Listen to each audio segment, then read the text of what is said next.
لو بتشوفي جداريات المكرمية على النت وبتفتكري انها معقدة ومستحيل تعمليها بنفسك، فالفيديو ده ليكي. النهاردة هنفك العقدة دي مع بعض، وهتشوفي ازاي بخطوات سهلة جدا للمبتدئين هتقدري تعملي اول جدارية مكرمية احترافية بلمستك الخاصة. يلا جهزي خيوطك ويلا بينا نبدأ. واللي اول مرة يشوفني، انا عزة يوسف، مؤسسة براند كنوز هاند ميد ومدربة الفن المكرمية. اول حاجة نسمي بسم الله ونصلي على رسول الله صلى الله عليه وسلم. انا هنا مستخدمه جذع متر، واستخدمت خيط كوردون حشو ار. الاول هجيب خيط طوله 4 متر ونص، قسمته بالشكل ده كده وعلقته على الجذع بعقدة البداية. تمام، بس بحيث ان الطرفين طبعا اللي على الجناب يكونوا اطول. هاخد كده الطرف التاني اعلقه بالشكل ده كده على الجذع بعقدة البداية، عقدة البداية اللي من اتجاه واحد. يعني حتى لو مبتدئه وركزت ان شاء الله معايا في الفيديو ده هتقدري تنفذيها بكل سهوله. هنظبط بقى الخيوط بتاعتنا. اهم حاجه الطرفين اللي هم على الجناب دول يكونوا اطول من هما دول الطوال يعني، والجزء اللي في النص ده تقريبا هيبقى حوالي 40 سنتي، وباقي اطوال الخيوط على الجنبين. قست طبعا الجزء اليمين وعلى الشمال لازم يبقوا قد بعض بالظبط، عشان والخيط ده انا علقته في نص الجذع بحيث يبقى مظبوط. هجيب بقى خيوط، قصيت خيوط، قصيت 22 فتلة مقاسهم 3 متر ونص. هعلقهم برضو بعقدة البداية على الخيط ده، هعلقهم كلهم بالشكل ده.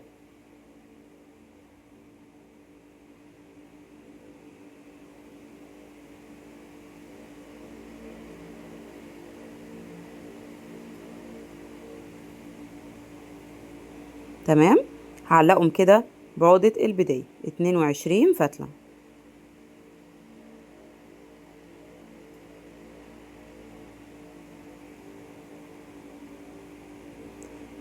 هنكملهم بقى كده بالطريقة دي، ودايما اخر عقدة فيهم لما باجي اعملها بحاول ان انا اشد كده لفوق واظبط خيوطي، ويكون في فاصل تقريبا نص سنتي ما بين كل عقدة بداية انا عملتها دي. كل خيط انا علقته يكون في فاصل نص سنتي، عشان لما اجي اعمل العقدة المزدوجة دلوقتي تبقى مظبوطة والخيط ما يبقاش مشدود معايا. نخلي بالنا من التركاية دي، هي تركاية مهمة جدا جدا لو انا بعمل العقدة المزدوجة. هاخد بقى طرف الخيط اللي انا اصلا كنت سايباه الطويل، وهشتغل عليه 11 عقدة بداية من اللي انا عملتهم دول. يعني هخلي في كل جنب 11 عقدة، هشتغلها بالعقدة المزدوجة بالشكل ده.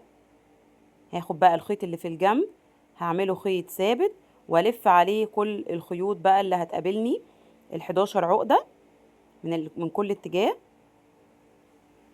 بالعقدة المزدوجة بالشكل ده كده. بلف الخيط بقى المتحرك على الثابت مرتين. هي المكرمية او اي هاند ميد طبعا مش صعب، ولكن هو محتاج تركيز ان انا اقدر اي صورة عندي اقدر انفذها، اقرا الباترون بتاعها كويس، اركز فيها كويس، اخد مقاساتي مظبوطة، وهتلاقيني بشتغل بكل سهولة في الجزئية دي. ولا بشد ايدي قوي ولا برخيها، زي ما قلنا بنسيب فاصل، وزي ما عملنا 11 عقدة في الاتجاه الشمال هنعمل برضو، هناخد الخيط كده وهناخد 11 عقدة من الاتجاه اليمين. هعمل كده عقدة مزدوجة على الخيط الثابت ده.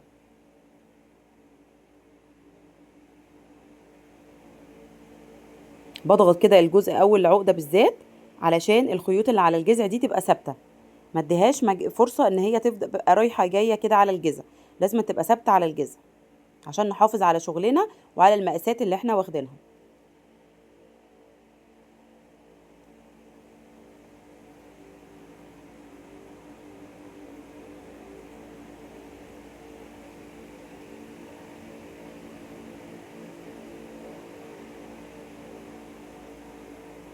تمام، هنكمل بقى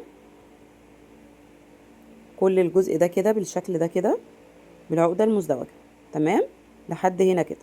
بعد كده هاخد بقى الاتنين خيط بقى في النهاية. عملت كده 11 يمين و11 شمال. هاخد بقى الاتنين خيط اللي من النص كده اقفلهم على بعض برضو بعقدة مزدوجة، وبعد كده ابدأ في المعين بتاعي.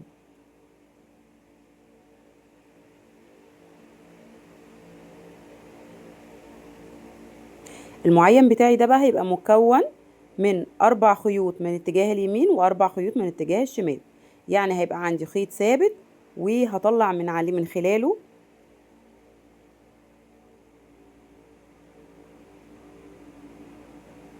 4 خيوط.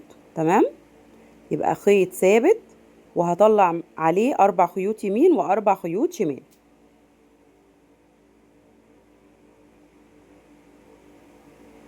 يعني بالظبط كأني خدت كده عقدتين بداية من ناحية اليمين وعقدتين بداية من ناحية الشمال،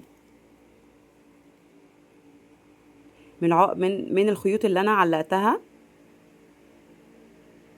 يبقى هعد 4 خيوط يمين و4 خيوط شمال مع الخيط الثابت، يبقى كده 5 يمين و5 شمال توتال يعني كله. هعمل معين تاني بداخل المعين ده.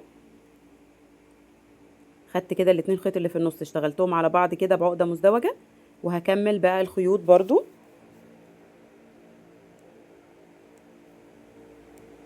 بعقدة مزدوجة بالشكل ده كده.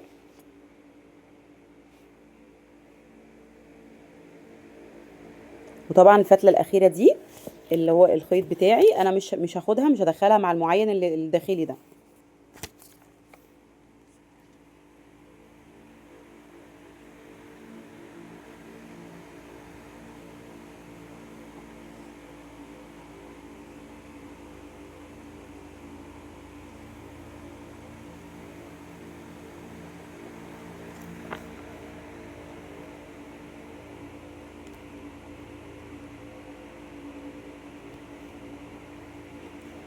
بعد كده أنا عملت عقدة مربعة في المنتصف، وبعد كده هاخد بقى المعين بتاعي الداخلي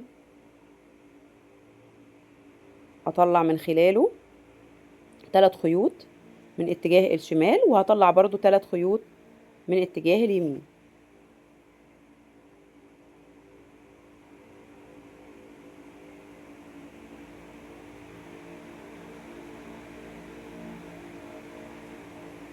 طبعا اذا عجبكم الشرح ما تنسوش تشتركوا في القناة عشان تشوفوا كل التصميمات الجديدة القادمة بإذن الله.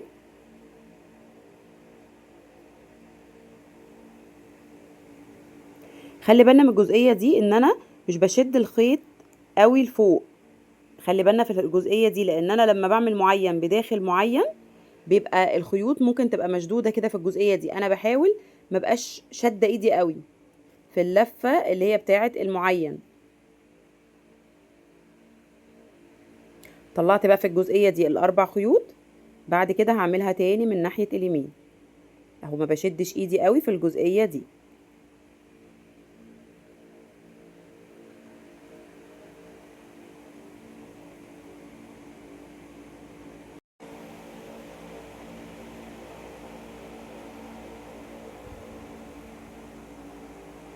كده رابع فتلة. بعد كده الفتلة الخامسة دي بقى هطلعها على الخامسة التانية من الاتجاه التاني، اعملها عقدة مزدوجة. كده شكل المعين بتاعي. بعد كده هنعمل في الجزئية دي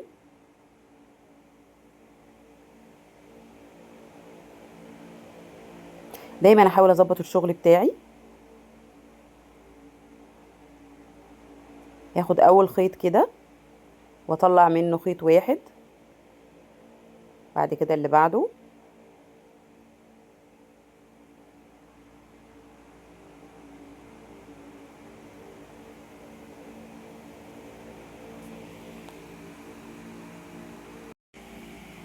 يبقى في كل كده دور باخد كل الخيوط اللي نازله معايا. كده تالت فتله اهي هطلع من خلالها 3 فتلات اللي هم نازلين دول.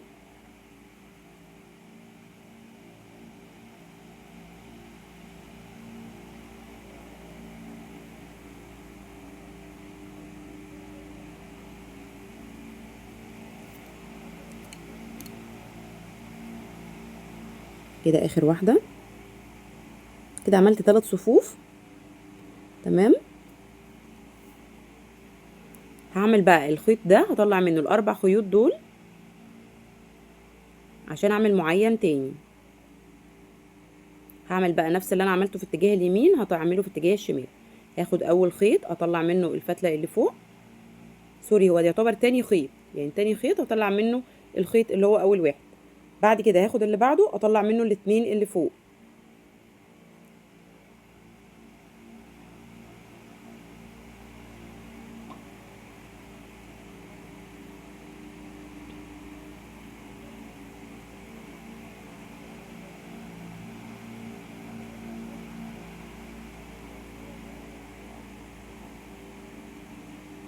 هاخد بقى التالت اطلع منه ال3 خيوط دول.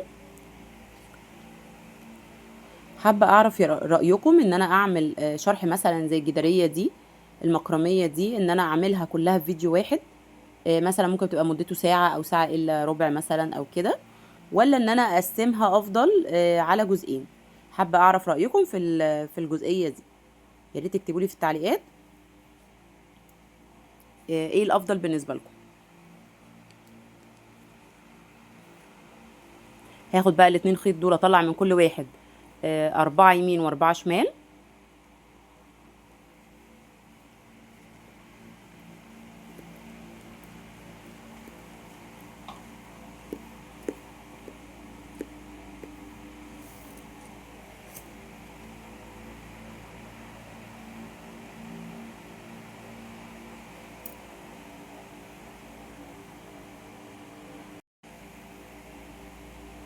عفوا، هو كل فتله هطلع منها 3 فتلات، 3 خيوط يمين وشمال، لان الخيط اللي هو اللي نازل من الخيوط اللي فوق اللي هو الرابع ده مش هدخله معايا في المعين ده.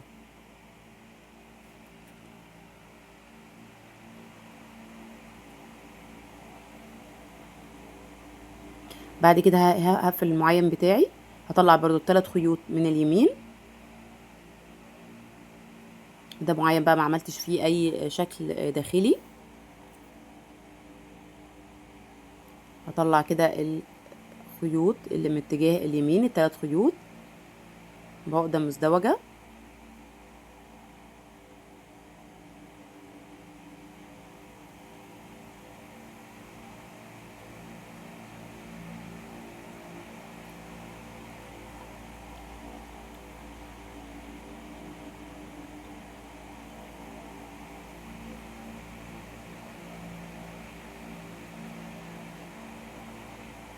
ناحية الشمال برضو هطلع 3 خيوط على الخيط الثابت ده.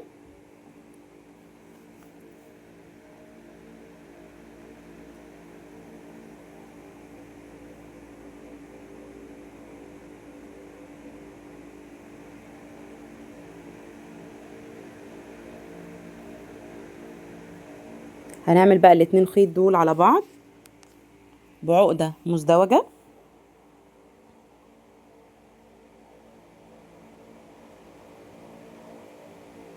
تعالوا بينا مع بعض بقى، احنا عملنا الجزء اللي على الشمال ده بالشكل ده، تعالوا نعمله مع بعض بقى بالتفصيل في الجزء اليمين ده.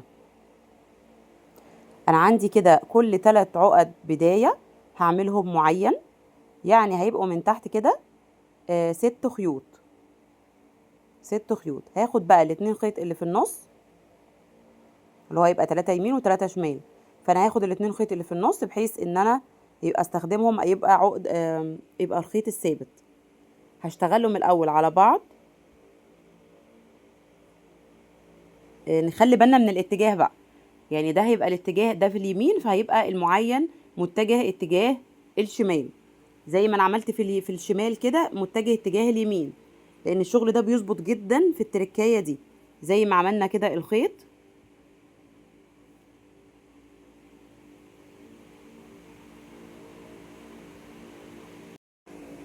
هنكمل بقى. هناخد الخيط ده هنطلع منه 2 خيط من اتجاه اليمين، يبقى ده الخيط الثابت بتاعي، وهطلع منه 2 خيوط اللي في الاتجاه اليمين. هاخد بقى الخيط ده هطلع منه 2 من الاتجاه الشمال، هي تفاصيل بسيطة جدا ولكن طبعا بتفرق في الفينش النهائي للشغل، وده بيميزنا عن غيرنا.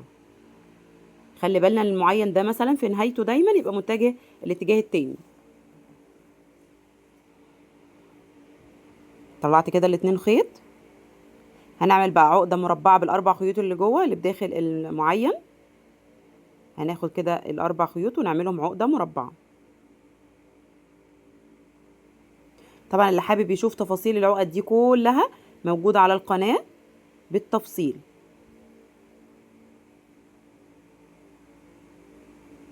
هاخد بقى الخيط ده اطلع منه اتنين برضو من الاتجاه ده.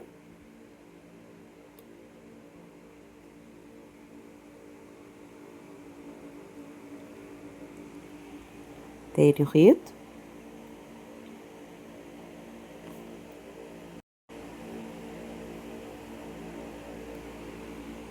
هاخد بقى الخيط اللي من اتجاه الشمال، هطلع منه برضو اتنين خيط.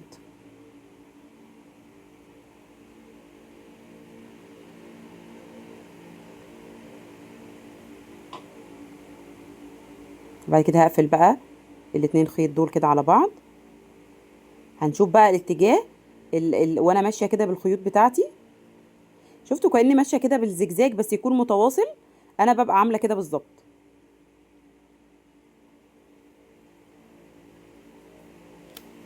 يعني بحاول ما اقطعش الخيط بتاعي ده، انا بمشي في نفس الاتجاه اللي انا بدأت منه.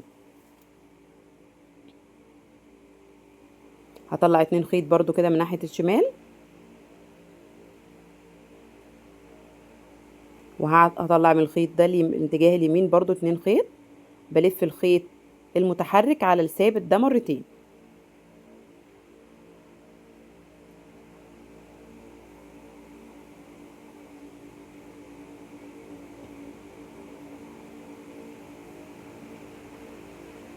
هنعمل برضو بالاربع خيوط اللي بالداخل، هنعمل عقدة مربعة الشكل ده كده.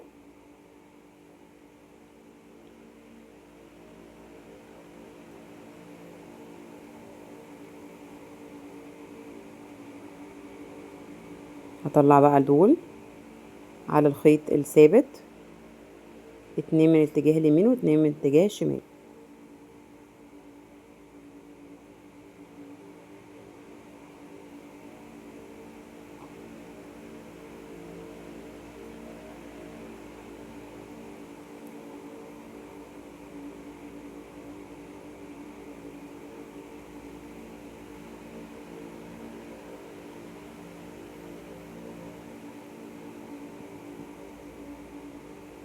هعمل بقى الاتنين دول على بعض كده. شايفين الاتجاه بتاعي؟ انا من فوق بدأت صح، فبعمل كأنه بالظبط كده خط ماشي، ما ينفعش ان انا اقطعه. هكمل العقد بتاعتي المزدوجة ورا بعض. هسيب بقى خيط من الاتجاه اليمين وخيط من الاتجاه الشمال، وهعمل بقى معين صغير بالشكل ده كده اهو. وهطلع هو خيط واحد بس من كل اتجاه، يعني مش اتنين خيط زي فوق، هو خيط واحد بس في المعين ده. هرجعه كده تاني وهطلع نفس الخيط تاني وانا بقفل المعين الصغير.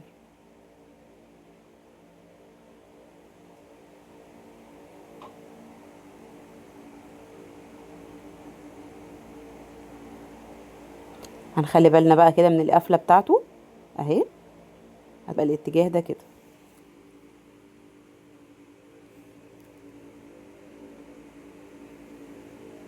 يعني لو بتدور على شغل احترافي اهتموا دايما بالتفاصيل الصغيرة دي.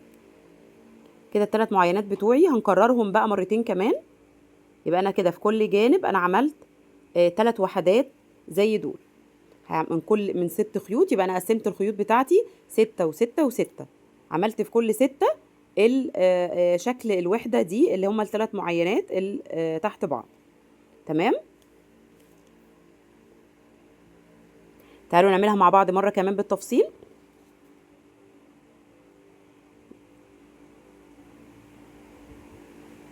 عندي كده اهو، هاخد الاتنين خيط اللي في النص دول ال6 خيوط، هاخد الاتنين خيط اللي في النص، هنخلي بالنا ان نفس الاتجاه.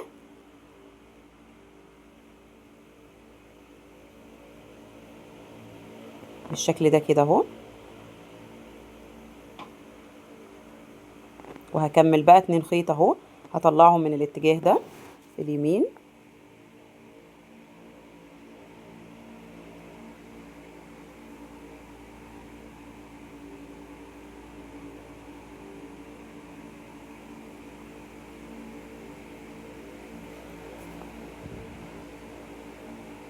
هاخد بقى الخيط ده واطلع منه 2 اتجاه الشمال. يبقى انا كده قسمت الجزء اليمين 6 خيوط 6 خيوط 6 خيوط. تمام. طيب المعين اللي في النص، هو انا خدت بقى 4 خيوط يمين 4 خيوط شمال، والاتنين اللي هما الخيط الثابت. يبقى كده اصبح عندي 10 خيوط، 10 فتلات في المعين اللي في النص ده، اللي استخدمته الوحدة اللي في النص. هعمل كده عقدة مربعة في الداخل من الاربع خيوط دول.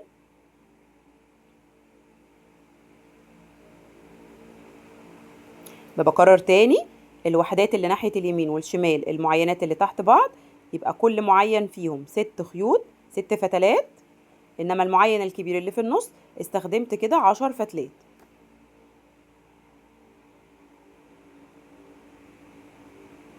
هطلع من الاتجاه ده كده كمان 2. اتمنى الشرح بتاعي يكون بسيط، ويكون بتقدروا فعلا تتعلموا، تقدروا تتعلموا مني ومن الشرح ده. طبعا يعني اكيد اكبر انجازاتي ان انتوا تتعلموا، وربنا سبحانه وتعالى يجعلني سبب في تعليمكم فن المكرمية، الفن الراقي الجميل ده.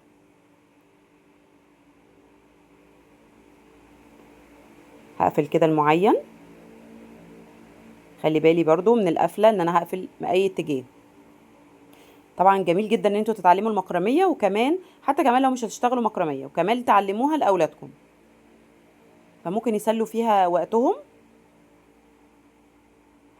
في حاجة مفيدة وحاجة هتنمي مهاراتهم. هاخد الخيط ده كده اطلع منه كمان 2 خيط.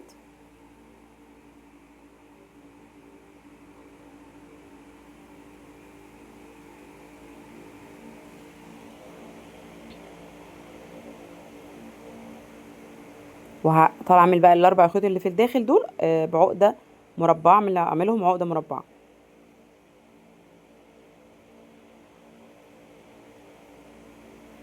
هقفل بقى من الاتجاه ده.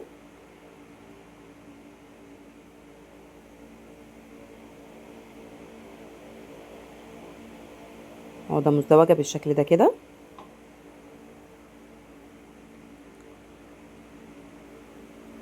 اتجاه اليمين برضو.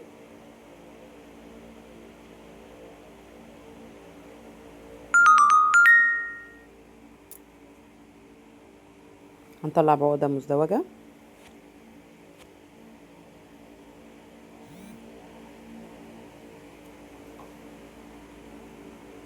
هقفل كده المعين بالشكل ده.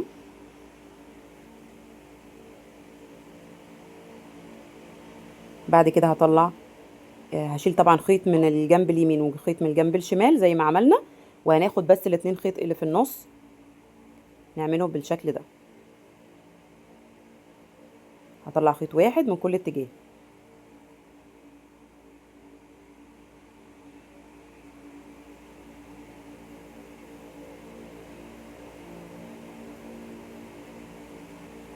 هرجع تاني اقفل برضو بخيط واحد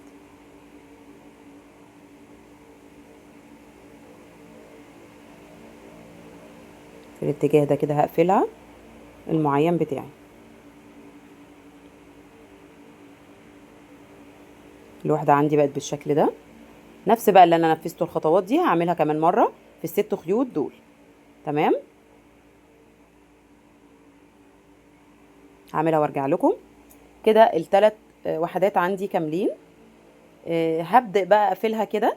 هاخد بقى الخيط اللي في الطرف ده اللي انا كنت سايباه، وهعمل عقد مزدوجة واقفل الجزء ده كده.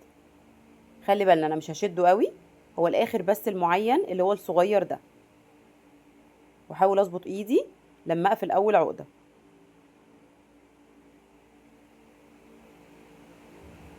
طبعا ميبقاش فيه فراغات في الشغل في الجزء ده كده في العقدة المزدوجة.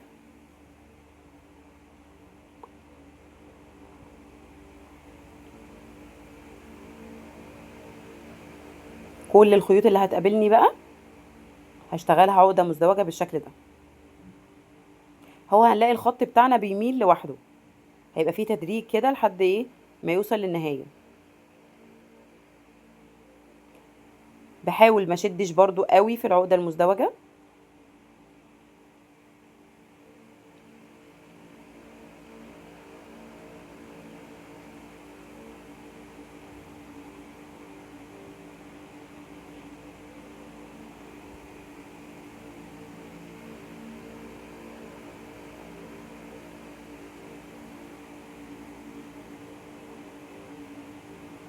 طبعا في المكرمية دي كان اختيار العميلة اللون الجراي،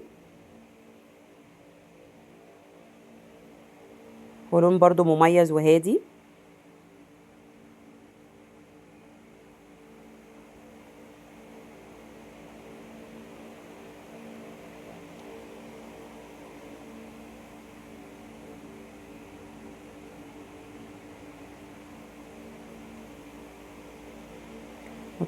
تفاصيل المكرمية دي بسيطة وهادية وجميلة وأنيقة وفخمة في نفس الوقت.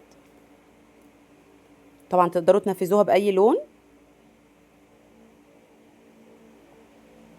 وبأي نوع خيط متوفر عندكم. بس طبعا الكوردون الحشو مديه بروز كده للعقد ومديله شياكة أكتر.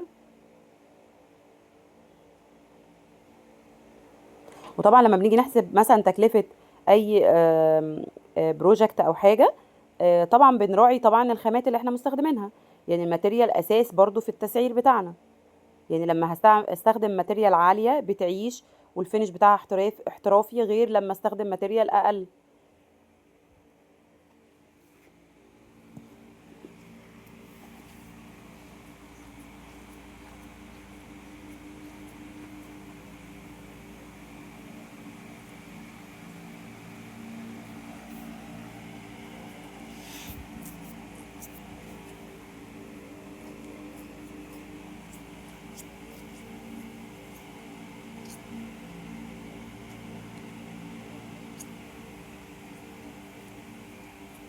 كمان حابة ان انا اسألكم، يا ريت تقولوا لي الفترة اللي جاية حابين تشوفوا ايه اكتر، مشاريع ومكرميات بسيطة وسهلة، و يعني اركز اكتر على الحاجات البسيطة للمبتدئين، ولا بروجكت كامل زي كده جداريات او لمبادير او رانر او اي مشاريع زي كده؟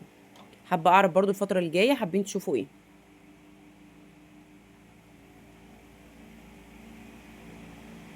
هحاول الجزئيه دي كده اسيب الفاصل ده زي ما هو كده، ما ادخلوش قوي في الخط اللي هو العقد المزدوج اللي انا عاملاه ده، عشان كده الخيوط هتبقى مشدوده جدا.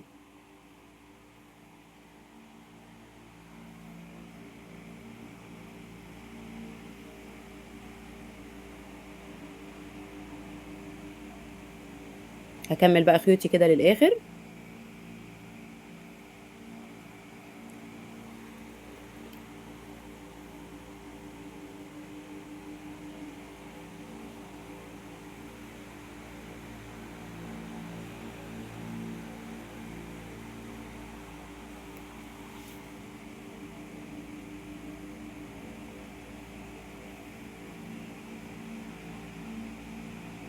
تمام كده.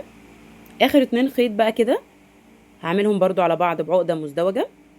يبقى انا كده الصفوف اصلا من البدايه بتاعتي انا مستخدمه 22 عقده بدايه اللي انا عملتها على الخيوط دي، فاصبح عندي 11 عقده بدايه في اليمين وفي الشمال، يعني 22 فتله يمين و22 فتله شمال. هعمل بقى في الجزء ده كده معين.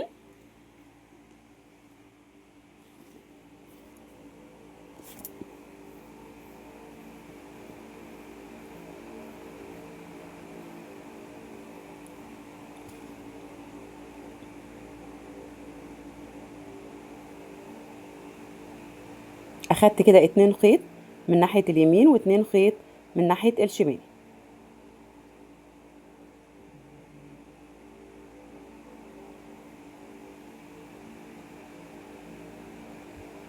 هاخد كده ال4 خيوط اللي في النص هعملهم برضو عقده مربعه.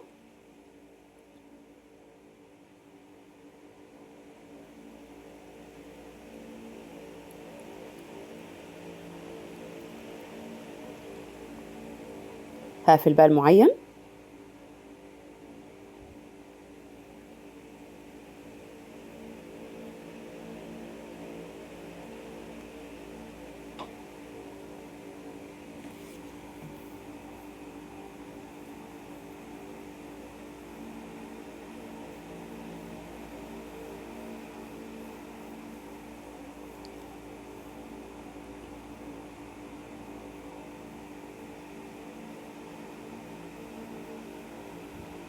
هقفل بقى المعين في الجزئية دي كده 2 خيط على بعض.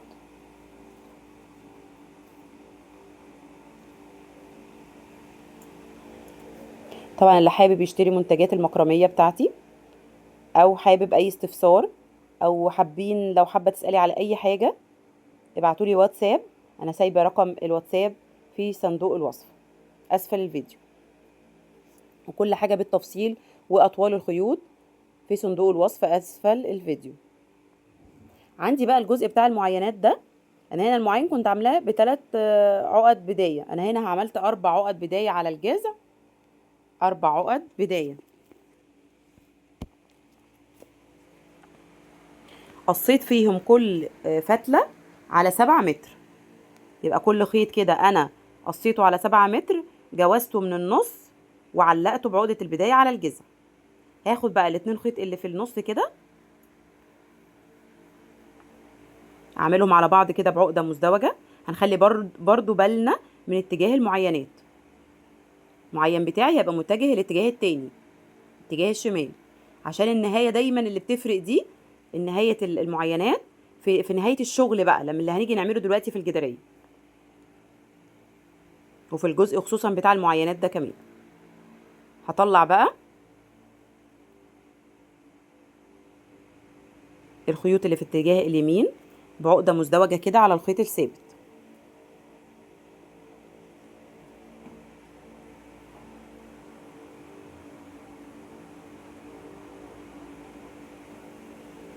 ياخد بقى الخيط ده اطلع برضو ال3 خيوط اللي في الاتجاه الشمال. يبقى انا بطلع كده من كل خيط، على كل خيط ثابت 3 خيوط اتجاه اليمين و3 خيوط في الشمال.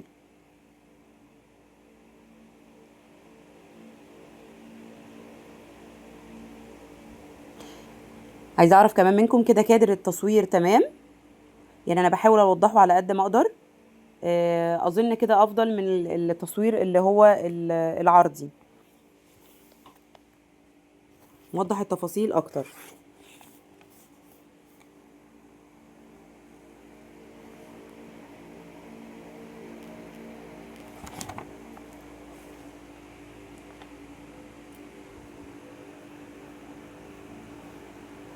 كده اخر فتله معايا طلعتها كده عقده مزدوجه. هاخد بقى ال4 خيوط اللي في النص، هعملهم عقده مربعه، هعمل عليهم كده عقده مربعه.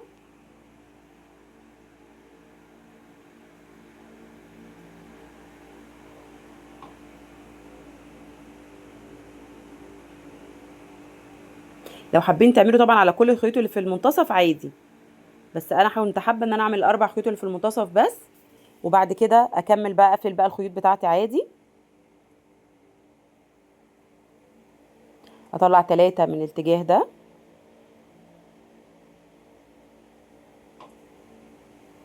و3 من الاتجاه التاني.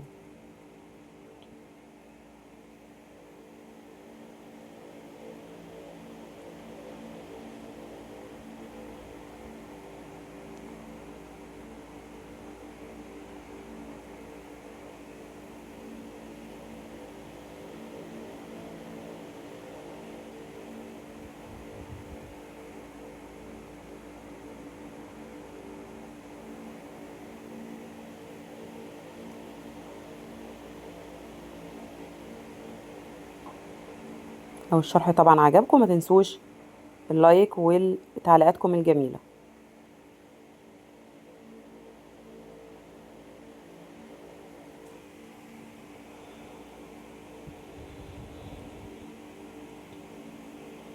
هقفل بقى ال2 خيط، هنشوف اتجاه الخيط ده بقى جاي منين، يبقى انا بظبطه من البداية خالص، وبعد كده بفضل ماشية بقى بنفس الاتجاه.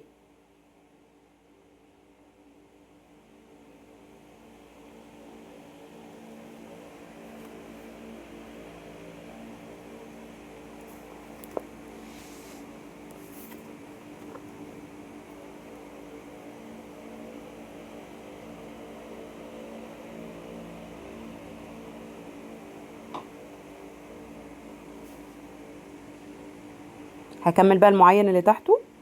تعالي اوريكم كمان معين.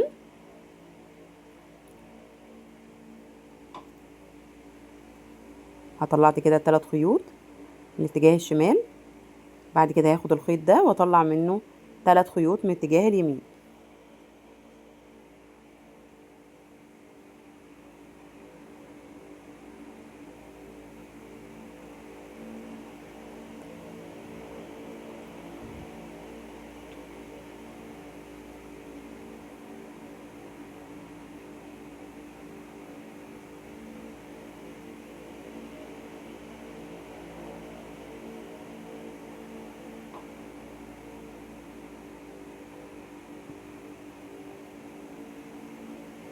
هاخد برضو ال4 خيوط اللي في النص، اعمل عقدة مربعة.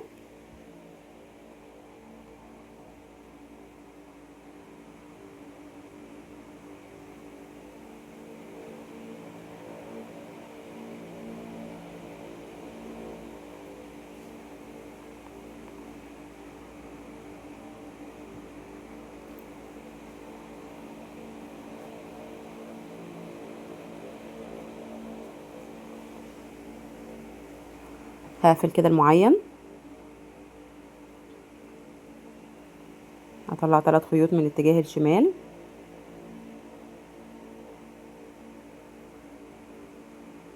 و3 خيوط من الاتجاه اليمين.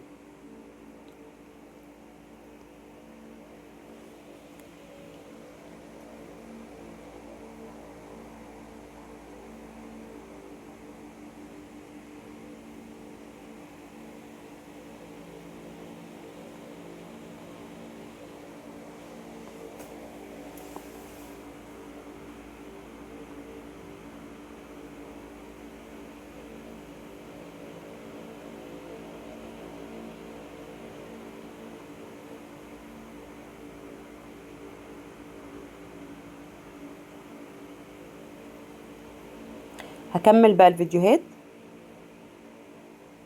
سوري، هكمل المعينات.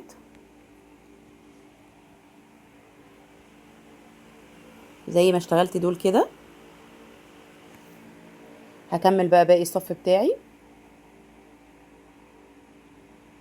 هعمل 9 معينات كده، عملت 2، باقي 7 معينات. تمام، يبقى 9 في كل اتجاه. شايفين كده بقى النهاية بتاعتي. هكمل بقى في الاتجاه بتاعي كده، يبقى انا اتجاهي مظبوط. هكمل بقى الخيوط اللي طالعه ال3 دول، هعملهم بعقده مزدوجه كده عشان اقفل بقى الجزء ده.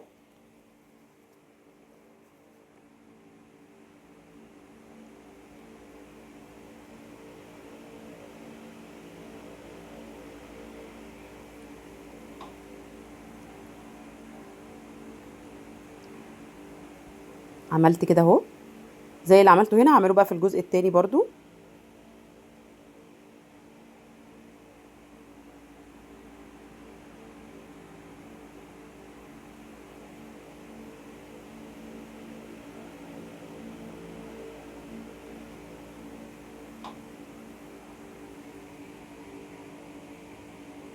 اخر واحد.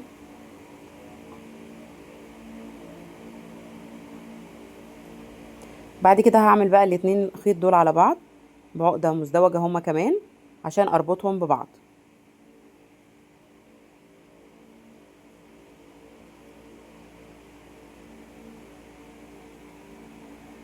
بالشكل ده كده اهو. شد ايدينا كده ونمسك كده الجزئيه دي لحد ما نعمل العقده اللي بعدها. تمام كده.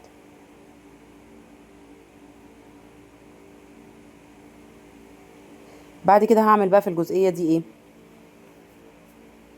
هاخد كده الخيط التالت من الاتجاه اليمين، وهعمله كده، هستخدمه خيط ثابت، وهطلع من خلاله 2 خيط بعقدة مزدوجة كده.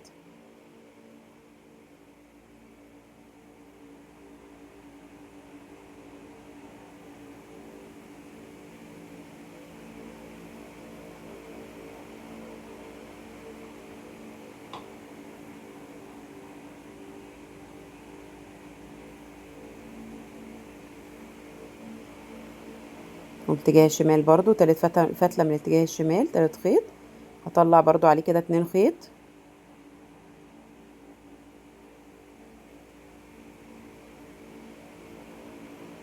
وبعد كده هعمل ال2 خيط دول على بعض بالشكل ده كده برضو بعقدة مزدوجة.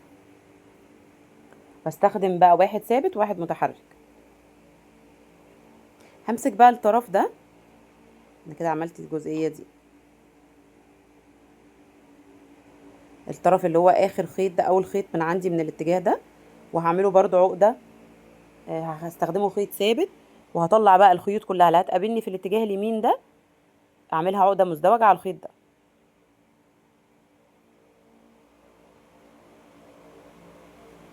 حاول ما اشدش ايدي قوي.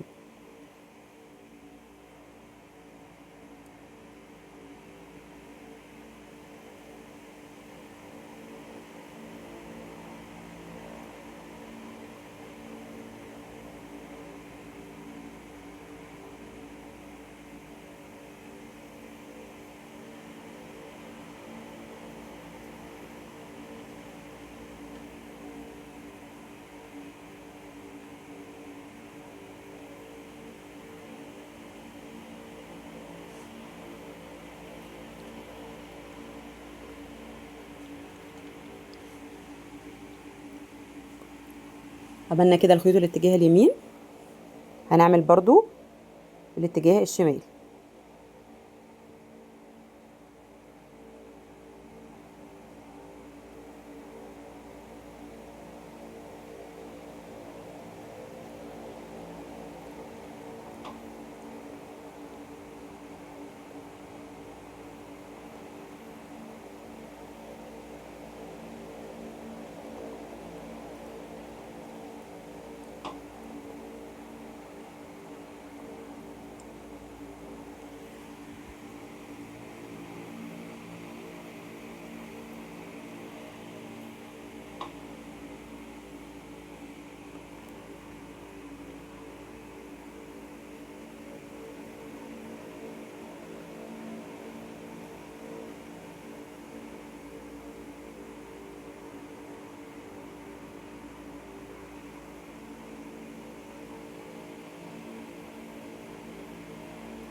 هربط بقى الاتنين خيط دول كده ببعض بعقدة مزدوجة. ما بشدش ايدي في الجزئية دي خالص،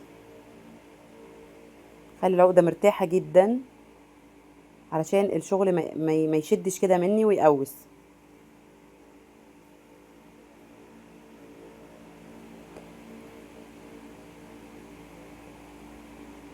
بعد كده هعمل معين صغير في الجزئية دي كده،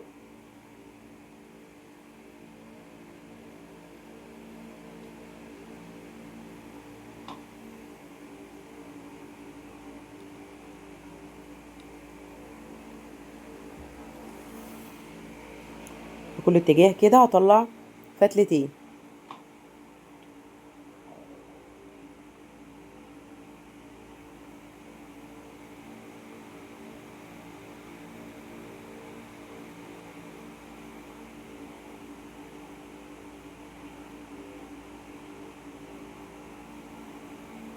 هقفل بقى المعين،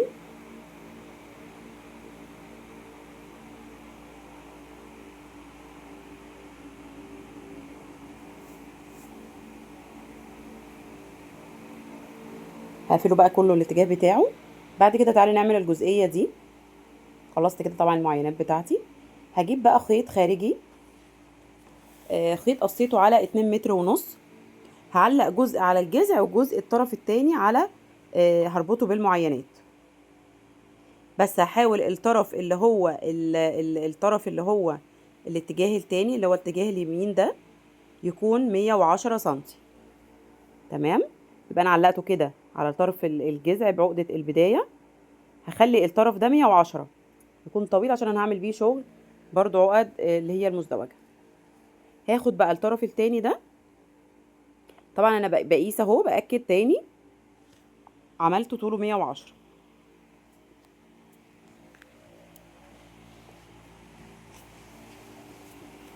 بعد كده هاخد بقى الخيط ده اللي هو ناحية الشمال ده. تمام. هعد كده المعينات في رابع معين زي ما بعمل اللي هي عقدة البداية على الجذع بفتلة واحدة بخيط واحد، هعمله برضو في الجزء ده كده.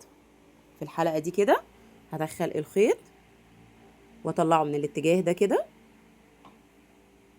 والفه تاني واطلعه من الحلقة وانزله من هنا.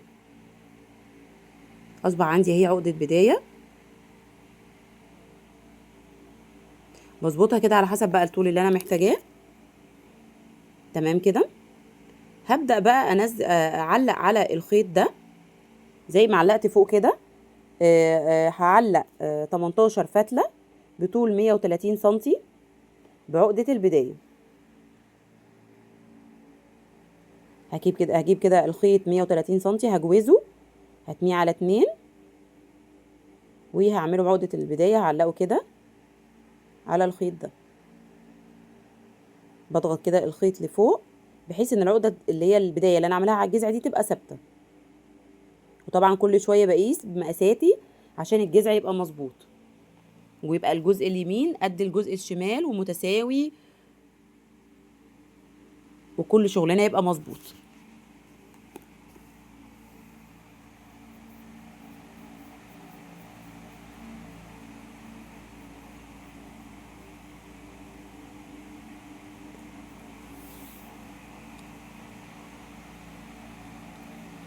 هسيب قلنا الجزء ده ما بين كل عقدة بداية انا بعملها نص سنتي، ده اللي بيظبط العقدة المزدوجة لما باجي اعملها.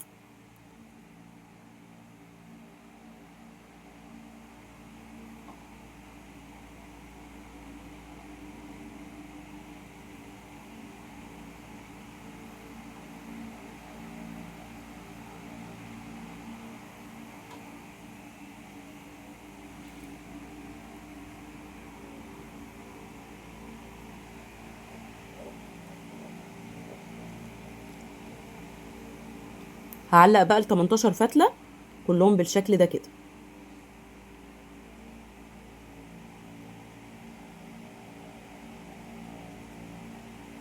علقتهم بالشكل ده.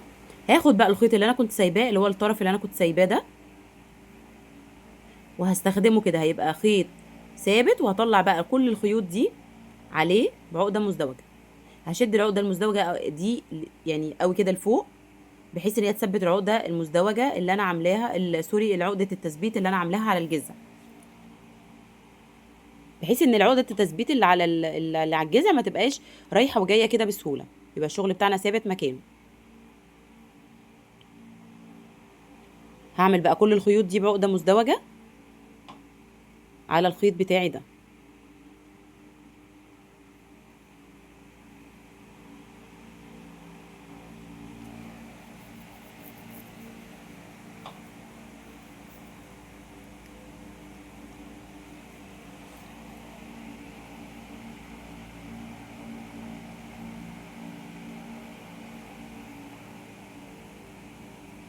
هكملها بقى كده كلها بالشكل ده.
تمام كده. هكملها بقى كلها وارجع لكم.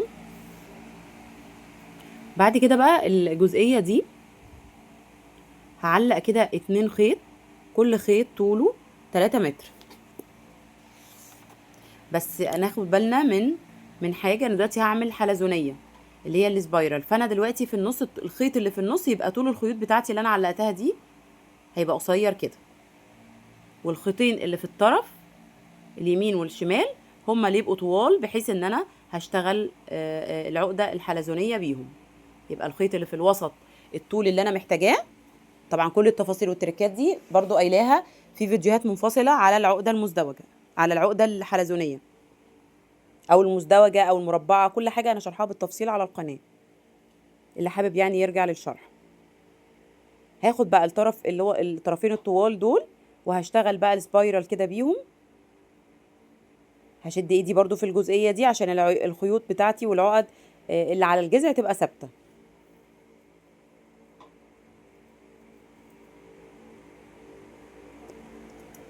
كده بعمل كل الخيوط بقى بنفس الشكل بنفس الاتجاه. بكرر نفس الخطوة وانا بعمل العقدة المزدوجة، العقدة الحلزونية، مش عارفة ليه عاملة ان هي مزدوجة، العقدة الحلزونية.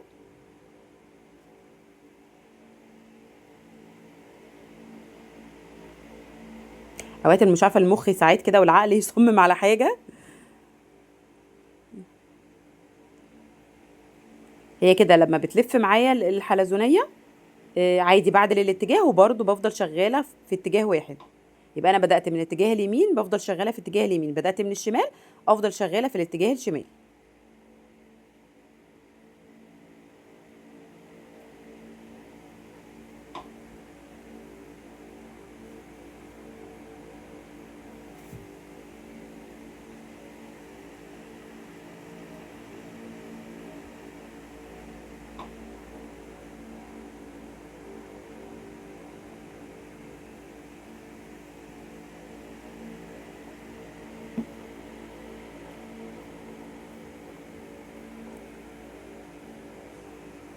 كملتها بقى بالشكل ده. انا بعملها بس للطول ده كده، للجزء ده كده اللي هو الواضح من الجدارية من فوق من المكرمية.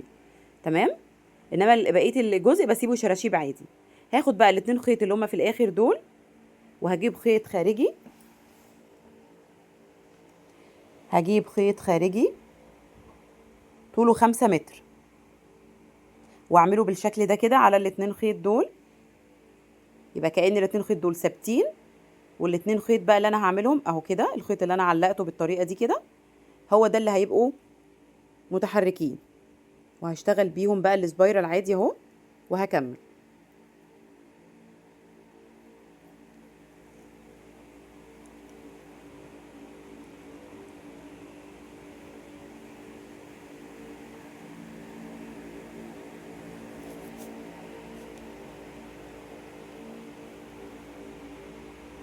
طبعا احب يعني اقول لكم ان انا اول ما بدات المكرميه اكيد ما كنتش بشتغل بنفس التكنيك وبنفس التريكات والكلام ده كله، ده كله بيجي طبعا بالتعلم والممارسه ومشاهده فيديوهات كتير لشرح.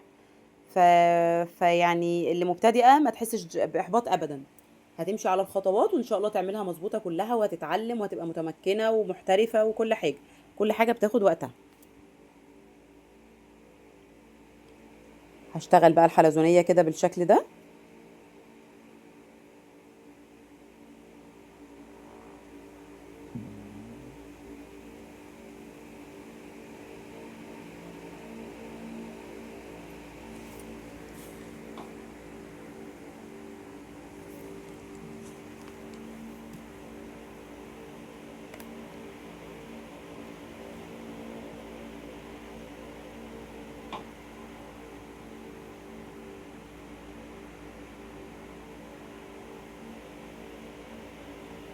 هكملها بقى بنفس الشكل كده.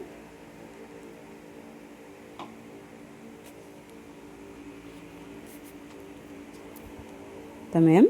هعملها بقى كلها، مش للاخر، هسيب جزء برضو كده شراشيب بالشكل ده، مش بكملها كلها.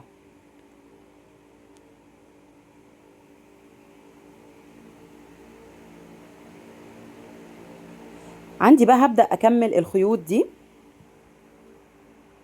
الاجزاء بتاعتي اللي هي اللي ما بين المعينات، هملاها بقى كلها خيوط، علقها بعقدة البداية عليها. طبعا انا بشوف طبعا طول الشراشيب ايه، وبناء على كده بعلق الخيوط دي.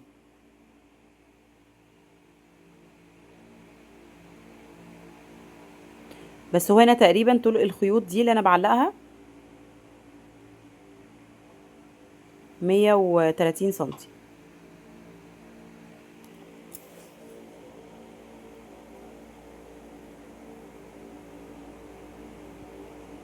هعلق بقى كده بعقدة البداية. بعلق 3 خيوط، 3 عقد بداية في كل واحدة. هكملهم بقى كلهم بالشكل ده يمين وشمال.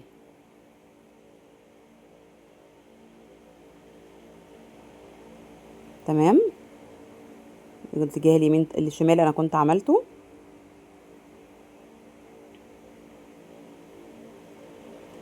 كده. الجدارية اهي بعد ما علقت الخيوط وقصيتها.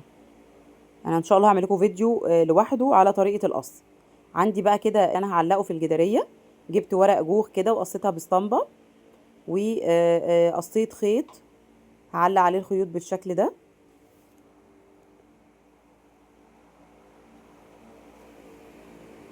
بحط الخيط كده بتنيه، وطول الخيوط دي 22 سنتي.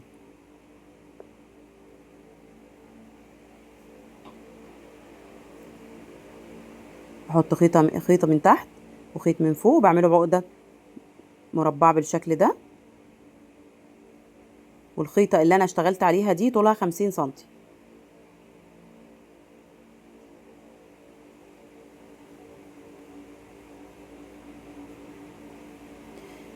بعد كده بسرحها كويس جدا. يبقى انا عملت في النص الريشه كده، انا عملتها 8 عقد مربعه. اهم حاجه التسريح في الريشه. بقلبها على كل جنب وبسرحها كويس جدا جدا جدا. بظبطها كده. وبعد كده بجيب ورق بقى الجوخ بتاعي واي ماده لاصقه عندي، مسدس شمعي اوكي، اي ماده لاصقه عندي كويسه. هلزق بيها ورق الجوخ على الظهر بتاع الريشه.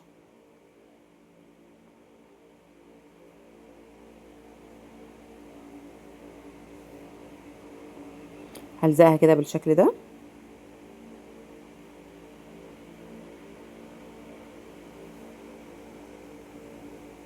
هقلبها بقى على الجنب التاني، اسرحها كده واظبطها. وبعد كده بجيب سبراي دوكو شفاف،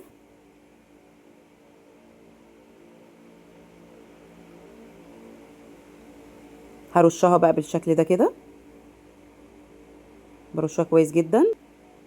وبعد كده طبعا لو اي حاجه باظت بحاول اعدلها طبعا عشان هتنشف على الوضع ده. وبعد كده هسيبها تنشف كويس وهقصها لما بتنشف بالشكل ده كده. بقلبها كده للخلف واقصها على شكل الاسطمبه بتاعتي.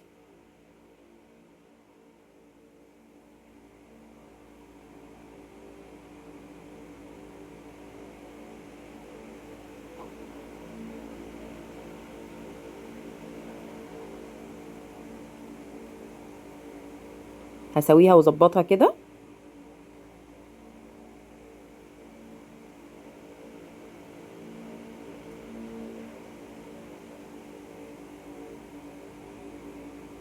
بقت بالشكل الجميل ده. هعلقها بقى في الجداريه بتاعتي وعملت الشراشيب دي. تقدروا تعملوها باي لون تحبوه. اتمنى الشرح بتاعي يكون عجبكم ويكون سهل ويكون بسيط وتقدروا تنفذوه. واهم حاجه هستنى تطبيقاتكم الجميله واستنى تعليقاتكم وكومنتاتكم الاكثر من رائعه. و يا رب يكونوا استفدتم. واشوفكم في فيديوهات وتصاميم كتير جديده الفتره القادمه باذن الله. بجهز لكم تصاميم مميزه جدا جدا. واشوفكم على خير. والسلام عليكم ورحمه الله وبركاته.